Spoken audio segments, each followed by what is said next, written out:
The first explosion was supposed to be controlled. It wasn't.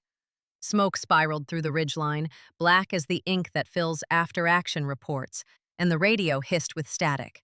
"Bravo Command, confirm coordinates and execute," a voice ordered through the headset. Clipped, calm, certain. Major Sofia Kim froze. The coordinates blinking on her screen sat a half-mile west of the enemy grid, right over the civilian village she'd passed the night before. She could still picture the families, children helping elders gather water, a boy chasing a tin can down the dirt road. Her instincts tightened in her chest like a hand gripping a wire. "Sir, requesting verification," she said. "Denied," came Colonel Victor Shaw's voice. "Strike window closing." "Execute now." She looked around the command tent. Her comms officer, Captain Torres, stared at her, silent. Everyone waited. She could feel the weight of their eyes. Fear, doubt, protocol. "Major Kim," Shaw barked again. "You're hesitating." She exhaled slowly. "Then court-martial me later." She cut the transmission. The tent went silent except for the rapid click of keys as Torres redirected the signal, canceling the strike. 6 minutes later, the recon drone came back with visuals. The camera feed showed civilians waving sheets in panic under the sun, right where the shells would have landed. Torres whispered, "You just saved 200 lives." Sofia didn't answer. Her pulse was a drum in her throat. Her voice cracked softly. "No one fires until I say so." Hours later, the aftermath was everywhere. No attack, no loss, no smoke rising from homes. But the report would not be kind. Disobedience never was. That night, the tribunal message came through. Subject to inquiry, dereliction of duty under emotional bias. Sofia closed her eyes. The words sounded almost rehearsed. They'd been waiting to use them. By the time the story reached headquarters, the gossip had mutated. Kim froze under pressure. She cried on comms. She hesitated. No one mentioned the video proof. No one mentioned the saved lives. Her mother called from Seoul 2 days later. "Emotions again?" General Una Kim's tone carried no warmth. Sofia said nothing. "I told you," her mother continued, "you're the soft branch on a hard tree. Sooner or later, soft things break." "I didn't break," Sofia said quietly. "I bent. The village is still standing." Her mother exhaled, frustrated. "Then pray bending's enough to keep your uniform." When Sofia was 12, her mother made her stand at attention in the rain. "Leadership doesn't flinch," Una said. "Tears are chemical distractions. Train your body to ignore them." The rain dripped down her neck. She'd tried not to shiver. Later that night, she'd found her father, a school teacher, asleep at his desk, old ink stains on his fingers. He woke, smiled, and whispered, "Don't lose your softness, Sophie. The world's got enough stone generals." He died 3 years later. She joined the military at 19. The military inquiry hall smelled of coffee, ink, and judgment. Colonel Shaw sat at the head of the panel. "Major Kim," he began, "you delayed a verified strike." "Because it wasn't verified," she replied. "You risked operational momentum because of a feeling." The room chuckled. "Do you always cry before making tactical decisions, Major?" She met his gaze. "Only when the right decision saves lives." A few officers glanced at one another. The panel didn't like discomfort. It wasn't in the manual. When they adjourned, Shaw muttered loud enough for all to hear, "You'll make a great case study for emotional instability." Sofia saluted, voice calm. "Then I hope they read it thoroughly, sir." Outside the tribunal, Torres waited by the jeep. He handed her a folded paper, an email printout from Command's archive. It was Shaw's original coordinate file, time-stamped and unverified. A mistake. She had been right. Torres looked nervous.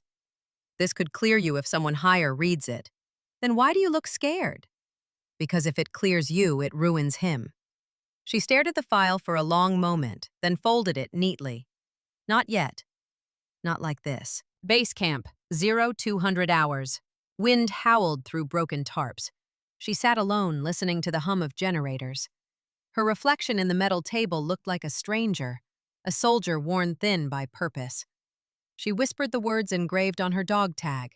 Lead kindly. A radio crackled. Incoming mortar strike. All units, brace. She sprinted to the shelter line as explosions lit the ridge. The earth roared. Her superior, Shaw, burst from his tent, face pale, hands shaking. Get the vehicles! Get the... He froze mid-sentence. She took command before he finished. Alpha Squad, defensive perimeter. Bravo, evac the civilians. Move! She grabbed a fallen radio and barked coordinates, voice slicing through chaos. Torres yelled over the din. They're trapped near the north bunker. Then we go north. By dawn, the smoke had settled. No soldiers lost, no civilians injured. Shaw sat on a crate, head in hands, trembling. You took my command, he muttered. I borrowed it, Sofia said quietly. I'll return it when you can use it again. He looked up, eyes hollow. You'll still get court-martialed. Then I'll bring witnesses. He said nothing, but in his silence, something cracked. The arrogance that had once defined him. Hours later, the body cam footage circulated through the network. It showed her shielding a child during the shelling, barking orders with precision, calm in the storm. When the tribunal reconvened, no one laughed. Shaw resigned. And for the first time in years, her mother came to a ceremony without the air of critique. During the debrief, the presiding general asked, "What made you disobey an order that day?" Sofia paused, then said, "Because I remembered something my father used to say. When the world stops listening, someone has to feel." Weeks later, a letter arrived at her barracks. No return address, no rank. Just a sentence written in shaky handwriting. You saved my village. Tucked inside was a photo. A field of children playing in sunlight where smoke should have been. And in the corner of the photo, half hidden by glare, the tribunal chair himself. He was one of the survivors. Rain rattled against the corrugated tin roof of the barracks like impatient fingers. Major Sofia Kim sat at her desk, the photo of the children balanced on her knees. The faces were blurred by light, but the shadows of her choices were crystal clear. She turns the picture over again. No address, no signature, just the words, "You saved my village." For the first time in months, she allowed herself to smile. Not wide, not proud, just relieved. Then came the knock. Captain J. Torres entered, his usual easy grin gone. "Command reopened your case," he said. Her stomach tightened. "Why?" The tribunal chair requested it personally. The hall smelled the same: coffee, starch, and bureaucracy. Same podium, same flags, same faces pretending neutrality. But this time, Sofia walked differently, no longer shrinking into her uniform. The weight of the photo in her pocket steadied her heartbeat. Colonel Victor Shaw wasn't there. His resignation had been accepted for medical reasons. In his place sat a new presiding officer, Brigadier General Elias Noor, a man with the calm eyes of someone who'd seen too much and survived all of it. He cleared his throat.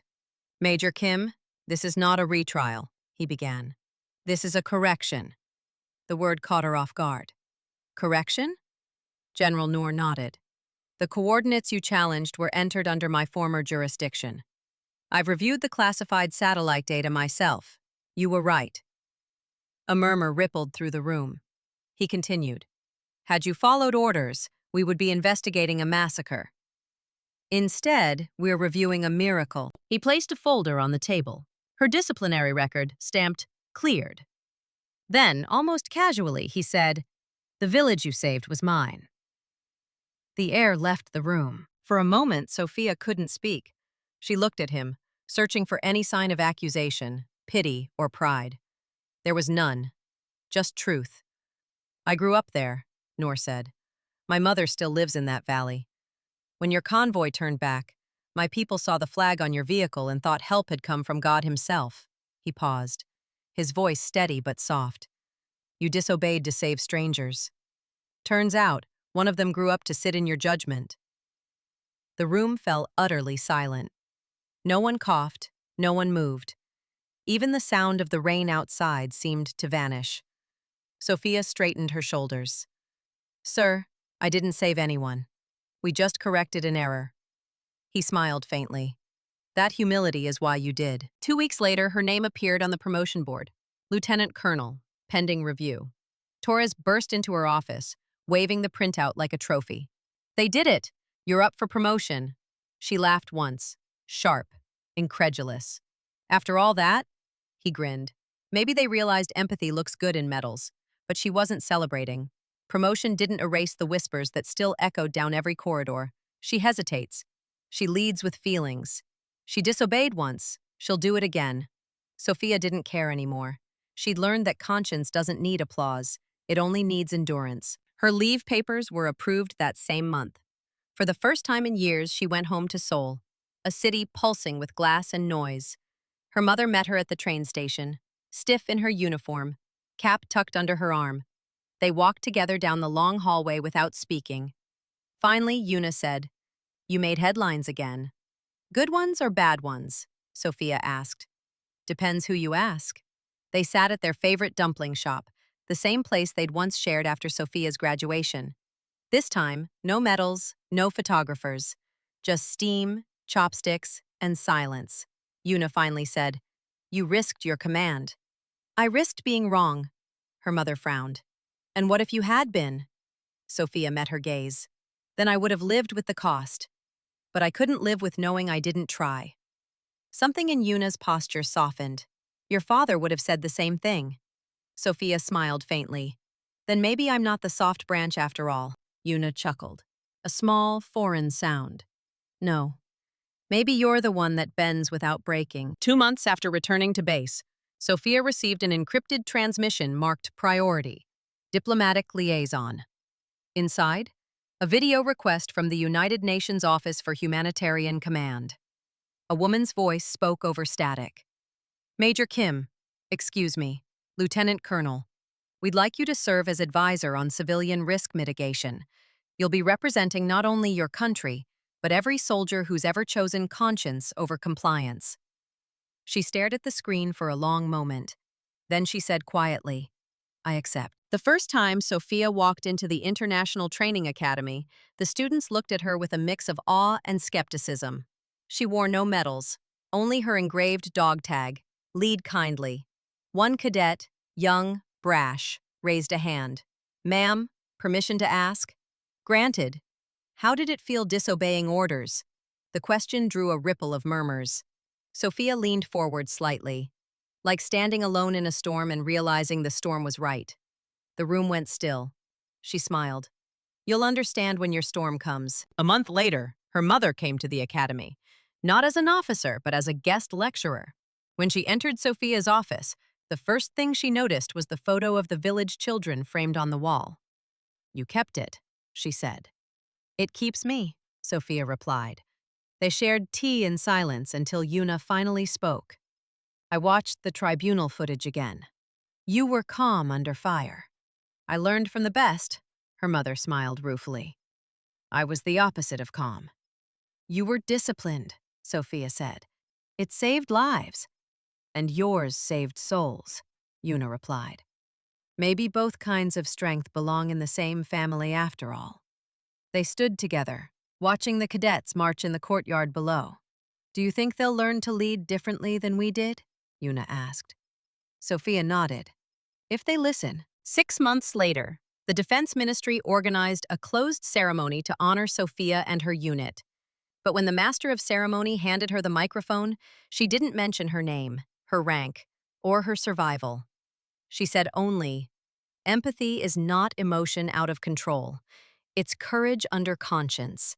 If leadership means anything, it means feeling before deciding." The audience stood. Not the stiff, rehearsed kind of standing. It was reverence. Public reaction. Stand. Her mother was the first to rise. Later, after the cameras and applause, Sofia found her mother alone by the flag display. "You didn't say you were proud," Sofia teased. Yuna turned, smiling. "I'm still learning how." "Learning?" Sofia said. "Yes. You make it look easy." They laughed, quiet, shared, the sound of generations repairing themselves. Yuna touched the metal pinned to Sofia's chest. "Keep this close. It'll remind you what you fought for." Sofia nodded. "And what I'll keep fighting against." indifference. That night, as rain began again outside her quarters, Sophia opened her father's old journal, the one she'd carried since training. On the first page, he had written in fading ink, "When the world starts shouting, listen harder." The quietest truth always outlasts the loudest orders. She closed the book, touched her dog tag, and whispered, "Still listening, Dad." The storm outside grew louder, but she no longer mistook thunder for command. A year later, during a peacekeeping exercise gone wrong, Sophia will face a new test, when obedience and empathy collide again. Not against authority this time, but against her own protégés. Her lesson is no longer about defying orders. It's about teaching others how to feel without fear. The desert smelled like iron and dust again. Different country, different decade, same silence before disaster. Lieutenant Colonel Sofia Kim stood on the ridge, headset crackling. Below her, a humanitarian convoy crept through a maze of half-collapsed buildings. Her cadets, her officers now, led the route. Fresh uniforms, steady posture, untested hearts. She'd taught them for months in Geneva and on base. How to lead kindly, how to listen under pressure. Now they'd get their first real test.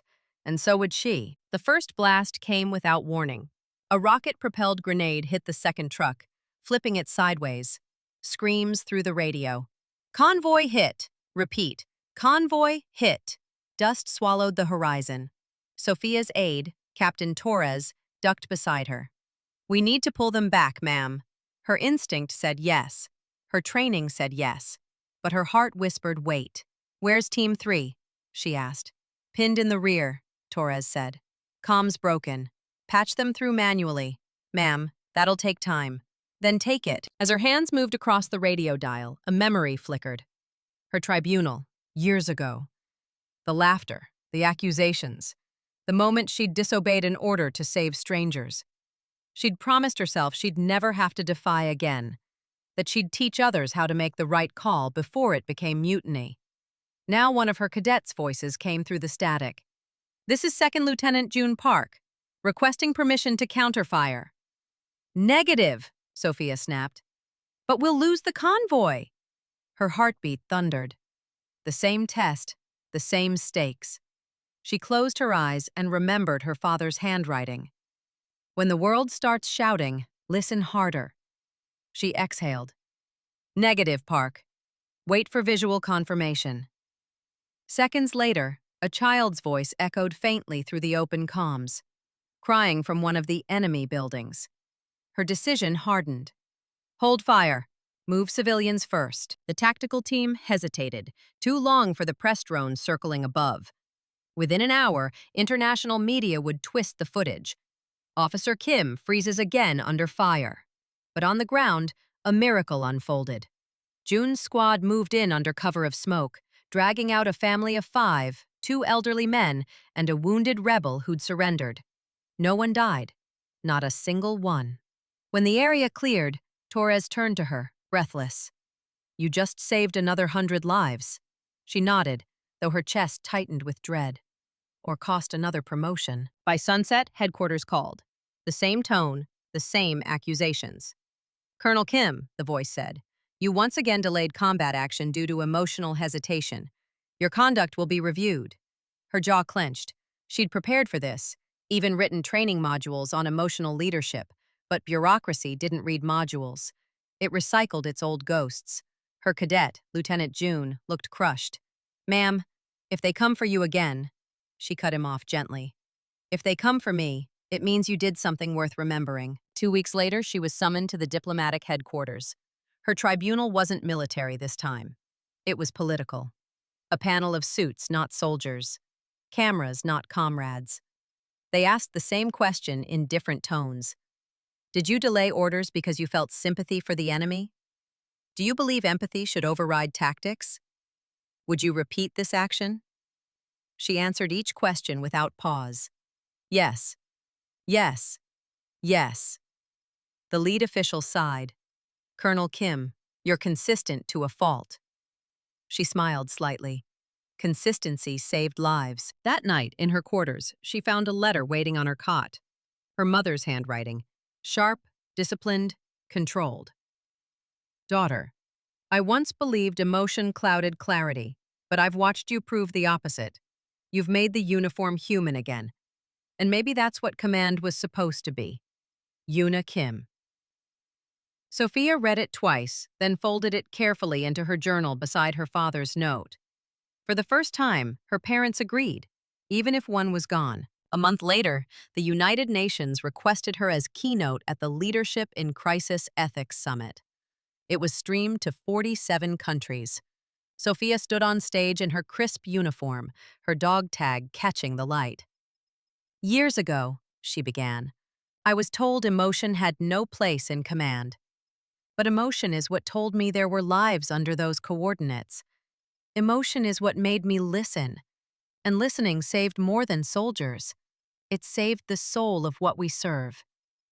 The room rose in silence. Not applause, something deeper. Respect. One of the panelists, a former critic, approached afterward.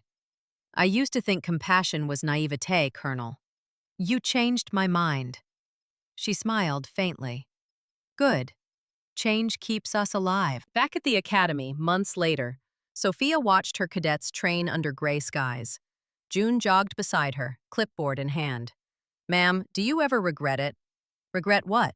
Feeling too much. She looked at him for a long moment, then said, Every time I feel, I save someone. So no. They reached the training field. A banner hung across the fence. Lead kindly. Colonel Sofia Kim, Program for Ethical Command. She smiled, whispering, He'd like that. Who? June asked. My father. He taught me to listen. Later that evening, she sat alone at the outpost memorial, where names of fallen soldiers shimmered under candlelight. She touched the newest engraving, Sergeant Maria Lee, the one whose loss had taught her empathy's cost. Still learning from you, she whispered. The wind shifted, brushing her hair across her face like an invisible hand. The next morning, the footage of her convoy decision leaked. Again. Same accusations, same cycle. But this time, something changed. Instead of mockery, the public flooded the comment threads with a single phrase. She listened. Within a day, the hashtag #LeadKindly trended across veteran forums and civilian news alike. For the first time, her disobedience wasn't treated as weakness. It was leadership redefined. Her mother called again, laughing softly. Seems you've started a movement. Just reminding people hearts don't need rank, Sofia said. Still, Una replied, it's good when they finally salute the right things. Later, they invited her to the National Monument in Seoul. The president himself placed a silver medallion over her shoulders. For leadership guided by conscience, he said. She stood tall but humble. Behind her, the crowd, soldiers, civilians, former critics, rose to their feet. And in the front row, her mother stood at attention, hand over her heart. Public reaction. Stand. That night, alone on her balcony, Sofia wrote a final entry in her father's old journal. They said I was too emotional to lead. But emotion was never the weakness. Silence was. The world doesn't need colder leaders. It needs those who can listen even when it hurts. Empathy doesn't make command easier. It makes it worth it. She closed the book, tucked her dog tag inside, and placed it beside the window where the moonlight hit it. The engraved words glinting softly. Lead kindly. The night wind carried the hum of distant city traffic, faintly rhythmic, like a steady heartbeat. Her heartbeat, her command. They said I was too emotional to lead. But emotion isn't surrender. It's what makes you strong enough to stay. The sound of applause from the ceremony still echoed faintly in Sofia Kim's mind hours later, even as the helicopter hummed over the river. Outside the window, Seoul shimmered in twilight. Blue glass towers, old temples, the Han River glinting like a blade of light. But inside, there was quiet. The kind that follows victory, the kind that doesn't feel like peace. She turned her dog tag in her hand, the engraved words catching faint light. Lead kindly. The pilot glanced back. Heading to the academy, ma'am? Yes, Sofia said. Back home. She wasn't sure which part of that sentence was true anymore. When she landed at the officer academy, cadets lined the walkway holding candles. It wasn't an official event. No press, no cameras, just a silent welcome. Each of them had written the same phrase on their uniform sleeves with chalk. Listen harder. She nodded once and walked through them. No speeches, no handshakes. Only stillness, and a kind of quiet respect that felt heavier than any salute. Inside her quarters, a single envelope sat on her desk. No stamp, no signature. Just 4 words. For what comes next. She opened it carefully. Inside was a photo of her father, much younger, holding her as a child at a protest for peace. On the back, written in her mother's handwriting, he believed compassion could end wars. You're proving he wasn't wrong. Her eyes stung. For the first time in her life, she let herself cry. Not from pain, but from permission. The next morning, she resumed lectures as if nothing had happened. But something had changed. The room, the air, even the way her cadets looked at her. It all felt different. They didn't just see a superior officer anymore. They saw a mirror of what they hoped to become. One cadet, the youngest, barely 20, asked a question that lingered. "Ma'am, do you think empathy can survive war?" Sofia smiled faintly. "War doesn't kill empathy," she said. "Fear does. The trick is to make sure one doesn't become the other." Her answer rippled through the room, not as comfort, but as instruction. That night, thunder rolled across the horizon. Another storm. Another exercise. Only this time, Sofia wasn't the one giving orders. Her cadets ran drills in the field, voices crisp, commands steady. She stood at the edge, observing, listening more than speaking. Then lightning flashed, followed by a loud, false explosion from the training simulation. A few cadets hesitated, others froze. Instinctively, she started to shout an order, then stopped. She remembered her father's words. When the world starts shouting, listen harder. She let the silence stretch. And in that quiet, one cadet stepped forward, took command, and calmed the rest. No yelling, no panic, just action born of clarity. When the exercise ended, she approached the young officer. "You hesitated," she said softly. "Yes, ma'am. But you waited to understand. That's leadership." The cadet smiled. "I learned from you." "No," Sofia replied. "You learned from listening." Weeks passed. The war zone felt far away, but the weight of it still hung like dust in her lungs. Every letter from former soldiers, every message from civilians she'd helped, each one a reminder of what empathy cost and what it gave back. Her mother visited again, this time in civilian clothes. She moved slower now, her once iron posture softened by years and guilt. "I used to think strength was measured in silence," she said. "It is," Sofia answered, "but not the kind that hides. The kind that holds," Yuna nodded, eyes shining. "You turned my discipline into mercy." "That's harder than war," Sofia smiled faintly. "Mercy is war sometimes, the one that never ends." Later that month, a memorial was held for those lost in recent peacekeeping missions. Sofia stood before the names engraved in marble, rain slicking her uniform. Among them was one she hadn't expected, Sergeant Maria Lee, her fallen comrade, the one whose death had changed her. She placed her hand over the engraving and whispered, "Still teaching me how to feel." Behind her, cadets stood in perfect silence, no orders given. The kind of silence that spoke of respect, the kind that once felt unbearable, but now felt like prayer. At the Academy's library, she found an old newspaper clipping pinned to the wall. "Major Kim hesitates under fire." Someone had crossed out hesitates and written in black ink, waits, listens, leads. She smiled. The next day, she received a video message, encrypted, unmarked. When she played it, the image flickered. A young man standing in front of a rebuilt school in the same Syrian village she had once refused to bomb. It was the teenage rebel she'd treated years ago. He said, "I was the boy you could have left to die. Now I'm a teacher, and we still tell your story, the woman who chose to listen. We call it the day the soldier saved the soul of the sky." The feed cut out. Sophia sat still for a long time, the words replaying in her head. "The soul of the sky," she murmured. That's what he heard. She looked out the window where dusk bled into the mountains. Somewhere beyond them, war still rumbled. But in this moment, there was quiet. And in that quiet, something sacred. Peace that wasn't perfect, but earned. That evening, she wrote one last entry in her father's notebook. Leadership isn't commanding the storm. It's standing still long enough to hear the rain. She placed the notebook beside her dog tag on the table, turned off the light, and let the sound of rain fill the room. The next morning, cadets would wake to a new motto carved into the Academy's stone arch. Lead kindly. Listen harder. It wasn't just her creed anymore, it was theirs. When dawn came, she stood by the flagpole as the anthem rose. Wind swept her hair across her face, sunlight breaking through the gray. And for the first time in years, she didn't feel like she was carrying the world. She felt like it was walking beside her. Empathy had won. Quietly. Completely. They said I was too emotional to lead. But feeling didn't break me.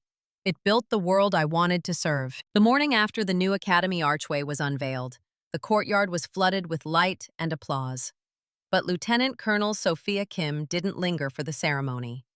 She stood apart, beneath the old elm tree, watching her cadets salute the engraved words, "Lead kindly, listen harder." Her name wasn't on the stone, by choice.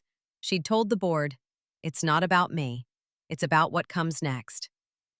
The sound of laughter, of boots and brass and youth filled the air. It should have been peace. It almost was, until the call came through. The phone rang at 9 a.m. sharp, a secure line. Sophia recognized the prefix immediately. Field Command. "This is Colonel Kim," she answered. A pause, static, then a voice she hadn't heard in years. "Colonel, it's General Noor." Her chest tightened. "The village we saved. It's under fire again." She didn't need more detail. The same coordinates, the same valley, the same place that once defined her. Her pulse slowed to that old rhythm of command. "When do I leave?" Noor hesitated. "You're not assigned anymore. I'm not asking permission." By nightfall, she was in the air, over familiar mountains that glowed red with artillery fire. Next to her sat Captain June Park, now her second in command. He studied her profile. Calm, distant, unreadable. "Ma'am, if this is about guilt, it's not guilt," she said. "Then what is it?" "Responsibility." Outside, the moon broke through the smoke, silver over chaos. They landed near the outskirts of the same village. Rebuilt, scarred, burning again. Sophia stepped into the dust and felt time collapse. The air smelled of smoke, medicine, and memory. A medic shouted, "There's still people in the North School!" Sophia didn't hesitate. "We go together." The convoy rolled forward under sniper fire. In the reflection of a shattered mirror, she caught her own face. Older, harder, but steady. And in her pocket, the folded photo of the boy teacher she'd once saved. They found him there. Grown now, bloodied but alive, pulling children from rubble. When he saw her, he froze. "Colonel Kim? You should have evacuated." "I couldn't. It's my turn to stay." The words hit like scripture. Her lesson had outlived her. "Then we finish it," she said. Hours passed. The firefight faded to silence. Rain began again, faint at first, then heavy, washing blood into mud. Sophia sat beside the teacher under a collapsed beam. He whispered, "They still call you the woman who listened." She smiled faintly. "And you listened too." He nodded, closing his eyes. "That's why I stayed." He didn't wake again. She sat beside him until dawn, soaked, unmoving. Rain blending with the tears she wouldn't admit. When the evacuation choppers arrived, the crew found her sitting upright, holding the boy's broken pendant in her hand. June knelt beside her. "Ma'am, it's over." She shook her head softly. "No, it's never over. It just changes shape." He didn't argue. He just saluted, not as her subordinate, but as her equal. Back at the base, she filed her report. Status? A commander asked. Civilian losses, minimal. Military losses, 1. He frowned. Yours? She looked at the pendant. Ours. They said nothing more. Some truths don't need translation. Weeks later, the story spread. Footage of Sofia carrying the young teacher's body through the rain. The headline read, "The soldier who listened returns to the same storm." For once, no mockery followed, only silence and admiration. In every academy classroom, cadets replayed the footage as study material. Some cried. Others sat straighter. Every one of them learned what leadership looked like when it hurt. One evening, during a press interview, a reporter asked, "Colonel Kim, you've been called a hero twice. Does it ever get easier?" She thought for a long moment. "No," she said. "Then why keep doing it?" She smiled. "Because if it did get easier, I'd know I'd stopped listening." When she returned to the academy, she found her mother waiting by her office door. Yuna looked smaller now, her hair white, her salute slower. "You went back," she said softly. "I had to." "Why?" "Because the lesson wasn't finished." Her mother nodded. "And now?" Sofia looked toward the flag outside the window, soaked again in drizzle, just like the day she first defied an order. "Now," she said, "it finally is." That night, she wrote a final page in her father's journal. Mercy is not infinite. It costs blood and time and sleep, but it is the only currency that buys peace. We are taught to command with logic, but the world is healed only by those who dare to feel. She closed the book, placed it beside the pendant, and whispered into the dark, "Thank you, Dad. Thank you, Mom. I finally understand both of you." The next morning, as she prepared for inspection, she paused by the new recruits' barracks. Someone had painted graffiti across the outer wall in chalk-white letters. "Feel first, lead second." She didn't erase it. She saluted it. At dusk, she stood by the academy's highest tower, looking out over the city, the streets alive with color, the river catching the dying light. Torres appeared beside her, quietly. "They say peacekeeping units are being named after you," he said. "Names fade," she replied. "Principles don't." He smiled. "Still humble. Still listening." When the anthem began to play from the training yard below, she didn't face the flag. She faced her cadets, the next generation, her reflection multiplied 100 times. They stood shoulder to shoulder, heads bowed, not in blind obedience, but in reverent unity. For the first time in her career, she didn't need to speak. They already knew what she would have said. The world had learned to lead kindly. At last. That night, her mother called one final time. "I saw the footage," Yuna whispered. "You carried him." "Yes." "Was it hard?" "It always is." "And was it worth it?" Sofia closed her eyes. "Every time." Rain began again, soft and relentless. She stepped outside, let it soak her hair, her uniform, her medals. For a brief, weightless moment, she could almost hear her father's voice in the thunder. "When the world starts shouting," she smiled, "listen harder." The final page of her journal remained blank. Some lessons are meant to be written by those who come after. The last image, the rain glinting on the academy arch, the engraved words shining through the stormlight. "Lead kindly. Listen harder." They said empathy had no place in command, but it was empathy that rebuilt what obedience destroyed. The academy courtyard was quiet at sunrise. Mist hung low across the parade grounds, blurring the flag at half-mast. Somewhere, a bugle played, soft and uncertain. Lieutenant Colonel Sofia Kim stood beneath the archway she had helped carve. Lead kindly. Listen harder. It no longer felt like words. It felt like a promise she had kept too well, too long. Her uniform still bore the rain stains from the night before. Her medals, dulled with use, caught the first light like old embers refusing to die out. The world had moved on. Peace accords signed. Her face on a poster for military ethics courses. Her voice replayed in lectures, sound bites, awards reels. And yet, in this quiet dawn, it all felt smaller than the breath in her chest. The cadets gathered on the far side of the yard for morning formation. She watched them. Crisp uniforms, bright eyes, hearts unscarred. They reminded her of who she'd been once, before the noise, before the storms. Captain June Park approached from behind. "Ma'am?" She turned. "You're early," he smiled. "You always said early is the only on time." She almost laughed. Almost. "News from the border?" she asked. "Stable. Command says your doctrine's working. Troops report higher civilian cooperation, lower losses." She nodded, eyes far away. "Good. That's all I wanted." "Headquarters wants to name the new ethics initiative after you," June continued. Sophia's brow furrowed. "No. Ma'am, no names. Not mine, not anyone's. The principle is enough." He hesitated. "People need symbols." She met his gaze. "Then let them build their own." She dismissed him gently and walked alone through the empty corridors of the academy. Every wall carried echoes, footsteps of those who had walked before, voices of those still learning. Her office door was ajar. Inside, the faint scent of paper and coffee, and one unopened letter on her desk. Her mother's handwriting again. Her chest tightened. "Daughter, I spent a lifetime believing control kept us safe. You taught me that love does.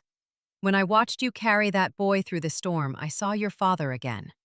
Not in your face, but in your courage. The hardest thing for a soldier is not to fight, but to forgive. Forgive me, and rest when you can. Una."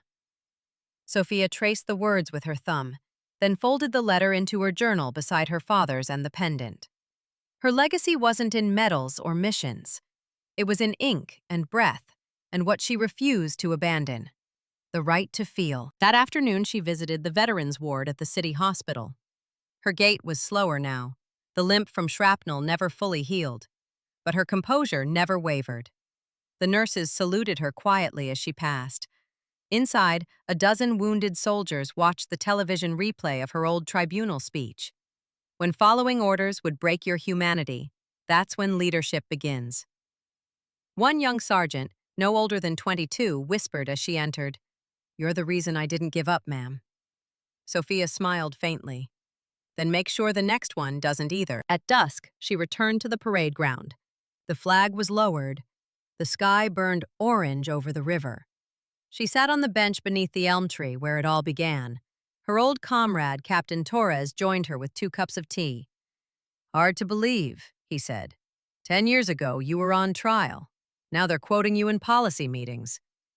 Sophia chuckled softly. "Funny, isn't it? When I listened, they called me weak. Now they call it doctrine." Torres sipped his tea. "Guess the world caught up. Or maybe it finally stopped shouting long enough to hear." They sat in silence as the light faded, watching cadets cross the yard, laughing, alive. Peace, fragile but real. That night, she couldn't sleep. She opened her journal one last time and wrote under her father's final entry. "We all fight different wars. Some against enemies, some against ourselves. Mine was against silence. And silence lost." She closed the book, placed her dog tag atop it, and turned off the lamp. Outside, thunder rolled far away. Not war, just weather. It made her smile. Storms didn't scare her anymore. Days later, the academy hosted its annual commencement ceremony. Hundreds of cadets stood on the lawn. Sophia, dressed in formal uniform, took her seat among the dignitaries. When her name was announced as guest of honor, she walked to the podium under applause that shook the air. But instead of a speech, she said only this: "Command isn't about who speaks loudest. It's about who listens longest." Then she stepped back, letting the silence expand until every rustle of uniform stilled. Every breath became part of something sacred. A standing ovation followed, slow at first, then unanimous. After the ceremony, she returned to the courtyard one last time. The stars had emerged, faint, scattered, quiet witnesses to everything that had been lost and rebuilt. She looked up and whispered, "I did what I could." The wind answered in soft, rustling branches, not approval, but understanding, and that was enough. In the months that followed, Sofia retired from active duty. She declined interviews, foundations, memoirs. She moved to a small coastal town, near where her father once taught her to swim. Every morning, she walked the beach at dawn, the sea wind biting at her cheeks, the salt tang mixing with memory. Children played nearby, their laughter a reminder that life always returns. Sometimes veterans visited, young officers, old friends, seeking guidance. She never preached, she only listened. One evening, as the sun sank into the sea, a knock echoed at her cottage door. It was June Park, now a full colonel. He handed her a worn, leather-bound book, her doctrine manual, annotated and taught worldwide. "They're calling it the Kim Principle," he said. She smiled. "I told them not to use my name. They said it wasn't yours anymore. It's everyone's." She held the book to her chest, eyes closing briefly. Then she handed it back. "Keep it. Teach it right." Years later, her passing was quiet. No parade, no anthem, just a candlelit vigil at the academy courtyard. Cadets gathered under the arch she built. Rain fell softly, as if heaven itself was remembering how she led. Someone read her final journal entry aloud. "Empathy doesn't fade when we're gone. It becomes the wind that steadies every trembling hand." When they finished, no one clapped. They simply stood, heads bowed, hearts steady. Decades later, the academy still taught her lesson. Every first-year cadet was asked one question on their entrance exam. When the world starts shouting, what will you do? And the correct answer, passed down like scripture, was, listen harder. They said I was too emotional to lead, but emotion led us home. They said emotion had no place in command. She proved emotion was command. If you've ever been told you care too much, feel too deeply, or lead too gently, remember, empathy doesn't weaken strength. It gives it meaning. Subscribe for more stories where quiet courage wins the loudest battles, and where leadership begins with listening.